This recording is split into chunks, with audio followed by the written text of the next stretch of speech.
어떤 여자분 한 분이 기차를 타려고 기다리다가 배가 고파서 매점에 가서 빵과 과자와 우유를 샀습니다. 빵과 우유를 먹고 나니까 기차 시간이 거의 다 돼서 과자를 백에다 놓고 플랫폼으로 나갔어요. 자리에 앉아 있는데 조금 부족했는지 시장기가 느껴집니다. 과자를 먹으려고 하는데 옆에 앉아있던 남자가 과자 안에 손을 쑥 집어넣더니 먹는 거예요. 얼굴을 봤는데 전혀 모르는 사람입니다. 아는 사람일 리가 없죠. 아니, 미쳤나? 왜 남의 과자를 먹고 저러지? 째려봤습니다. 그런데 그 남자는 싱긋 웃는 거예요. 아, 얼굴 참 두껍다. 계속 먹으면서 쳐다보면서 웃으니까 기분이 안 좋죠. 그래도 어쩔 수 있겠습니까? 그냥 미친 사람인가 보다, 개념이 없는 사람인가 보다 하고 어쨌든 그냥 먹고 있는데 남자가 일어나더니 그래요. 마저 드십시오. 당연하지, 내 건데 뭔 헛소리야 라는 생각을 했어요. 과자를 다 먹고 나서 기차에 탔습니다. 그리고 뭔가를 꺼내기 위해서 백을 열었는데 거기 과자가 있는 거예요. 뭐지 이게? 그러니까 그 과자는 그 여자분의 과자가 아니었고 누구의 과자였어요? 그 남자분의 과자였습니다. 그런데도 계속 째려보면서 과자를 먹었고 남자분은 자기 거를 뺏기면서도 빙긋 웃으면서 마저 드십시오 했다는 겁니다. 이런 경험이 가끔 있죠. 내 건 줄 알았는데. 예전에 제가 성당 봉고를 타고 어디에 갔다가 돌아오는 길에 문을 열었는데 어떤 여자분이 옆에 앉아 있는 거예요. 깜짝 놀랐습니다. 누구십니까? 그랬더니 그분도 누구세요? 그래요. 누구시지? 제가 차를 잘못한 거예요. 봉고가 비슷하잖아요. 우리나라 봉고가. 이게 비슷한 데에 있었고 제가 탔는데 그분이 앉아 계셨고 운전하는 분은 딴 데 잠깐 가셨고 제가 잘못하고 누구냐고 물어보니 얼마나 황당하고 깜짝 놀랐겠습니까? 그래서 이렇게 그래서 갑자기 생각이 나서 이렇게 봤더니 아닌 거예요. 그래서 내리면서 죄송하다고 한 적이 있었습니다. 우리는 너무나 당연하다고 여기면서 그것을 하지만 그런데 그게 틀릴 때도 있고요. 그게 아닐 때도 있다는 거죠. 살아가면서 분명히 이런 것들을 체험하면서 많은 것들을 깨달아야 되는데 그런데 삶이라는 것이 익숙한 곳이 편하지 않습니까? 생각도 그렇고 말하는 것도 그렇고 행동하는 것도 그렇고 그렇죠. 그래서 그냥 해놓고 나서 후회하는 경우가 얼마나 많아요. 점점 삶이 고정되어져 가고 보이는 것만 보려고 하고 들리는 것만 들으려고 합니다. 물론 보이는 것을 보는 것 중요합니다. 들리는 것을 듣는 것도 중요하죠. 그런데 어느샌가 고정되어 있어서 내가 알고 있는 것, 익숙한 것 외의 것이 보이거나 들리면 불편하다는 겁니다. 그래서 대화를 하다 보면 어때요? 처음에는 서로 아는 것을 이야기하다가 아는 것이 내 것이 되죠. 뭐가 좋다, 뭐가 안 좋다. 그런 경험 있지 않아요? 와서 야 이거 되게 좋대. 너 몸 안 좋지? 요거 한번 해봐. 그래 알았어요. 고마워요. 그 다음에 만나서 뭐라고 합니까? 해봤어? 아니 아직 안 해봐. 왜 안 해? 좋은데. 예 알겠습니다. 그 다음에 만나는데 물어봐요. 그거 몸에 좋은데 해봤어? 아니 안 해봤는데요. 왜 안 해 도대체? 제가 좀 오버해서 말했지만 우린 그래요. 좋은 것을 알려주면 알려준 것으로 끝나면 되지 않습니까? 근데 그거 안 하면 어때요? 왜 내가 알려준 거 안 했지 하면서 마음이 상합니다. 이런 경우가 참 난감하죠. 좋은 마음에 서로 알려줬는데 그것이 마치 하지 않게 되면 나를 무시한 것처럼 또 나를 싫어하는 것처럼 여기는 마음이 우리 안에 있지 않습니까? 정말 조심해야 돼요. 어떤 사람에게 좋은 것을 말하면 그것으로 끝나면 되죠. 그런데 우리는 자꾸만 상대방에 대해서 다 알고 있고 조종하려는 마음을 갖고 있는지도 몰라요. 그래서 그 마음을 잘 들여다봐야 합니다. 어떤 말을 한다면 그냥 도움이 되면 되는 거지 반드시 그 사람이 그거를 해야 될 필요는 없지 않습니까? 여러분들은 어떠세요? 내가 어떤 말을 해도 그냥 그 사람이 하든 말든 흔들리지 않습니까? 그러면 그 사람은 정말 겸손한 사람이죠. 그런데 겸손하지 못한 사람은 그렇지 않다는 거죠. 경계해야 됩니다. 좋은 마음에 시작했지만 나중에는 안 좋아질 수도 있다는 것을 삶을 통해서 알고 있죠. 중요한 건 뭐냐면 내가 알고 있는 것이 전부가 아니라는 것을 늘 생각해야 합니다. 다른 사람 보고도 모든 것을 안다고 하면 안 되죠. 미사 시간에 계속 찡그리고 있는 사람이 있어요. 왜 이렇게 찡그리지? 기분이 좋지 않습니다. 저럴 거면 성당에 왜 왔어? 라는 생각을 했죠.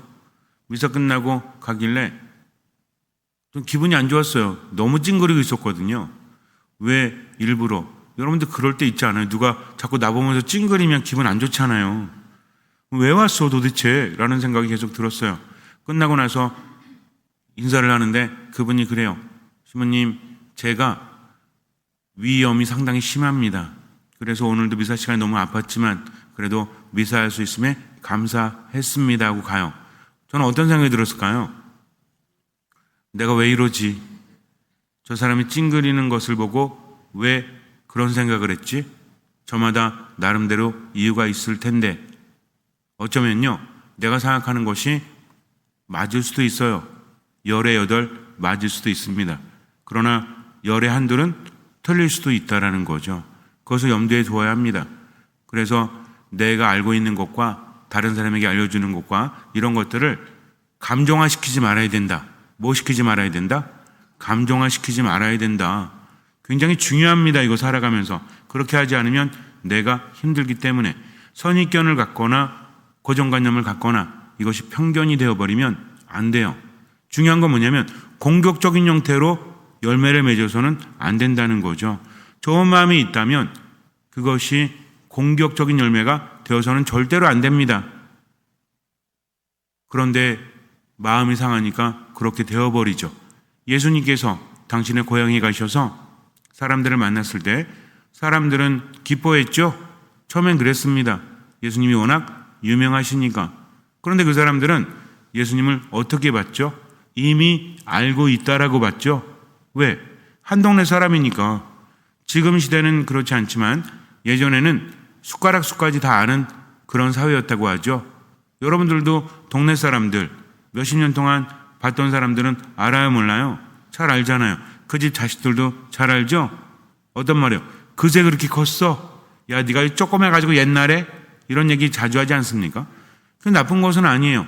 그런데 놀라는 이유가 아니 쟤가 저랬단 말이야? 이렇게 되어버리면 뭔가 느낌이 다르다는 거죠. 예수님의 말씀을 듣고 깨닫기보다는 어디서 저런 힘을 얻었지? 우리 알고 있잖아. 어릴 때 콧질질 흘리고 막 뛰어다녔던 걔 아니야? 걔네 부모님도 다 알고 있잖아. 형제들도 다 알고 있는데 어디서 저런 힘을 얻었을까 하면서 그들은 어떻게 했습니까? 못마땅해 했다라고 우리에게 전해주고 있다는 거죠. 바로 이거예요. 즉 내 생각대로 그렇게 진행되지 않는다고 할지라도 내가 이미 알고 있다라는 교만에서 벗어나지 못하면 어떤 열매로 이어진다? 부정적인, 비난적인 열매로 이어질 수밖에 없다. 그래서 못마땅해 여기죠. 결과는 어떻게 됐습니까? 그들이 믿지 않음으로 많은 기적을 행하지 못하십니다. 예수님을 많이 안다라고 했지만 많이 알아야 됐죠. 그런데도 그들은 예수님을 제대로 알아보지 못했다는 거죠. 아이러니하게도 어떤 사람이 예수님을 알아봅니까? 눈이 보이지 않는 예수님의 동네 사람이 아니었던 예리고의 소경이 예수님을 알아보죠. 그는 눈이 보이지 않았어요. 그래서 듣기만 했습니다. 예수님의 말씀을 듣고 그분의 행적을 듣고 그러면서 예수님이 누구신 줄 알았죠. 다윗의 자손이라는 것을 알게 되죠. 다윗의 자손은 뭐예요? 메시아입니다. 구원자라는 거죠. 그것을 알아요. 그래서 예수님께서 지나가실 때 저기 예수님이 지나간다는 말이 들렸을 때 그는 소리를 지릅니다. 이 소경은요 앞이 보이지 않기 때문에 구걸을 하면서 살아갔어요. 사람들이 그 마을로 들어가는 사람들, 또 마을을 빠져나가는 사람들, 지나가는 사람들이 많은 통로에 사람들이 데려다 주었습니다. 거기서 구걸해야만 많이 얻을 수 있기 때문에 구걸하기 위해서 귀를 기울이다가 예수라는 말이 들렸을 때 그는 모든 것을 멈춥니다. 먹고 살기 위한 생계가 중요한 게 아니에요. 저분이 지금 지나가니까 나는 앞을 보지 못하니까 들었을 때 외치는 거죠. 내가 외쳐야 됩니다. 그래야만 내 존재를 저분이 알아차릴 수 있고 나를 만나줄 수 있기 때문에 그래서 다윗의 자손이시여 자비를 베풀어 주십시오 라고 외칩니다. 큰 소리로 외쳤더니 시끄럽죠. 왜 저래? 미쳤나? 갑자기 왜 저래? 예수님의 제자들도 못마땅해 합니다. 그래서 조용히 좀 시키십시오 라고 예수님께 청해요. 그런데도 소경은 사람들이 조용히 하라고 하니까 더 큰 소리로 다윗의 자손이시여 자비를 베풀어 주십시오 하고 외칩니다. 결국 예수님이 멈추시죠. 그를 예수님께 데려오라고 하십니다. 그리고 치유의 기적이 일어났다는 거죠. 이 사건은 예수님께서 마지막으로 예리고를 지나던 길이었습니다. 소경이 만약에 그때 소리를 지르지 않았다면, 예수님을 만나지 않았다면 영영 그 기회는 없었겠죠. 그러나 그는 어떻게 했습니까? 그 기회를 놓치지 않았다는 거죠. 자신의 일상을 벗어난 거죠. 생각해 보세요. 지금은 내가 구걸하는 시간인가? 이따가 찾아가 봐야지. 다음에 한번 외쳐봐야지 하고 미뤘다면 그는 예수님을 만나지 못했을 겁니다. 그런데 예수님을 잘 안다고 하면서도 예수님을 만났던 마을 사람들은 예수님을 정녕 알아보지 못했죠. 왜 그랬을까요? 보아도 보지 못하고 들어도 듣지 못하는 어떤 느낌인지 아시겠습니까? 너무나 잘 알기 때문에 보지 못한 거죠. 듣지 못한 거죠. 우리도 그래요. 세상을 살아가면서 겸손과 교만이 바로 이것임을 깨달아야 됩니다. 교만은 무엇이다? 고정되어 있는 것, 새롭게 보려고 하지 않는 것, 모든 것을 자기 안에서 자기의 주관대로 바라보는 거죠. 그러면서 열매가 점점 어떻게 돼요? 부정적인 게 돼요. 그 열매가 선이 아니라 악으로 기울게 되죠. 못마땅합니다. 못마땅하니까 어떻게 하고 싶어요? 공격하고 싶죠. 결과는 뭐예요? 좋지 않은 거죠. 그러나 듣는 마음이 있고 겸손한 사람들은 어떻습니까? 다르다고 할지라도 뭐 하지 않아요? 판단하지 않는 거죠. 왜 저럴까 하면서 여유를 두고 곰곰이 생각합니다. 생각으로 안 되면 묵상하는 거죠. 그러면서 감정적이기보다는 이성적으로 합리적으로 그럴 수도 있겠다 하면서 마음이 넓어지는 거죠. 못마땅함이 크겠습니까? 이해하는 마음이 크겠습니까?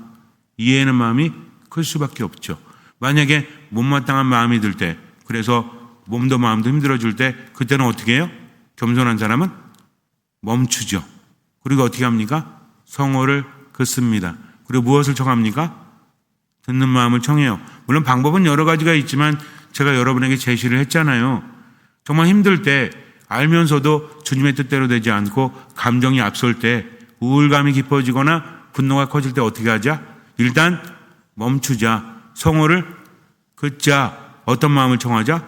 듣는 마음을 청하자. 해보시라니까요. 그러면 조금씩 나아질 수밖에 없어요. 마음이 겸손해집니다.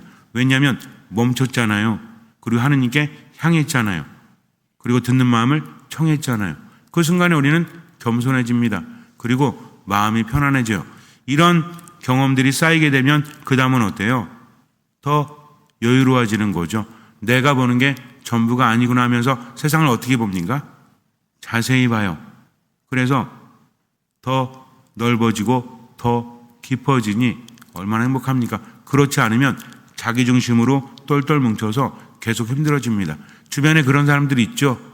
승질내고 우울해하고 그냥 자기 기분에 휩싸여서 막 쏟아붓고 나서 부정적으로 이야기하고 결국은 그 사람들이 얘기하는 게 뭐예요? 죽음이죠. 내가 죽어야 되겠어. 너 가서 죽어. 이렇게 됩니다. 감정이 치닫게 되면 굉장히 안 좋아져요. 누가 그래요? 내가 그러잖아요. 내가. 그러면 돼요? 안 돼요? 괜찮아요. 그러다가 죽으면 돼요. 하지만 하느님을 향한 사람들은 그러면 안 된다는 거죠. 묵상하십시오. 결국에는 기적이 많이 일어나지 않아요. 안타깝지 않습니까? 그들이 예수님을 믿지 않았는데 예수님 몰라서가 아니라 아는 것 틀 안에 예수님을 가두려고 했다는 거죠. 그래서 결과는 어떻게 됐어요? 못마땅하게 여겼죠? 그리고 완전한 결과, 그 다음 결과가 뭐였습니까? 많은 기적을 행하지 않으셨다. 누굴 만났는데? 하느님을 만났음에도 불구하고. 기적은 하느님께로부터 온다고 했죠? 그리고 믿음은 그것을 가능하게 하는 것이라고 했습니다. 그렇게 본다면 오늘 묵상한 것을 토대로 바라본다면 믿음은 뭘까요? 믿음이 뭘까요? 하느님을 만나서 하느님을 알아보는 것. 이게 믿음이라는 거죠. 어렵지 않습니다. 생각해 보세요. 여태까지 말했잖아요, 제가. 예수님의 고향 사람들은 예수님을 알아보지 못했다. 그분을 누구로? 예수님을 누구로 알아보지 못한 거예요? 하느님으로 알아보지 못했다. 그러니 기적은 누구께로부터 온다?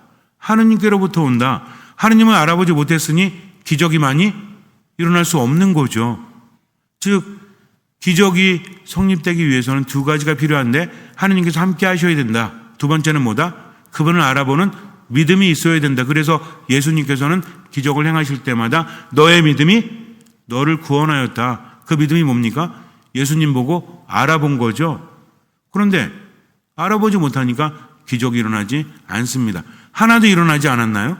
아니, 일어났어요. 많이 일어나지 않았다는 거죠. 무슨 얘기입니까? 거기에도 예수님을 알아보는 사람이 있긴 했다는 거죠.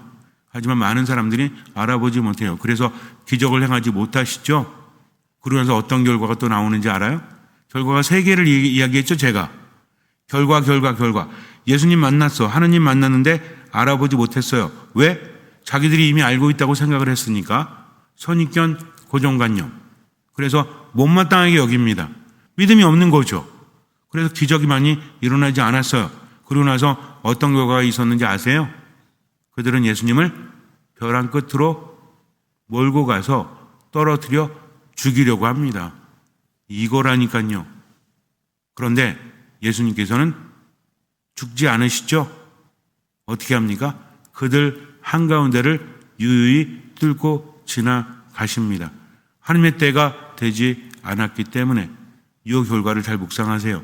내가 고집 부리고 내 뜻대로 하느님 앞에서 겸손하지 못하면 결국은 못마땅해 하고 그리고 기적이 일어나지 않고 그리고 결국에는 말과 행동에 죽음이 담겨 있을 수밖에 없다. 그러니 삶이 힘들겠습니까? 힘들지 않겠습니까? 힘들 수밖에 없죠. 그래서 어떤 마음으로? 듣는 마음으로. 뭐에 휩싸이지 않고 내 기분에 휩싸이지 않고 다른 것을 선입견이나 편견이나 고정관념으로 바라보지 않도록 늘 있는 그대로 바라볼 수 있도록 나를 낮춘다. 이것이 무엇이다?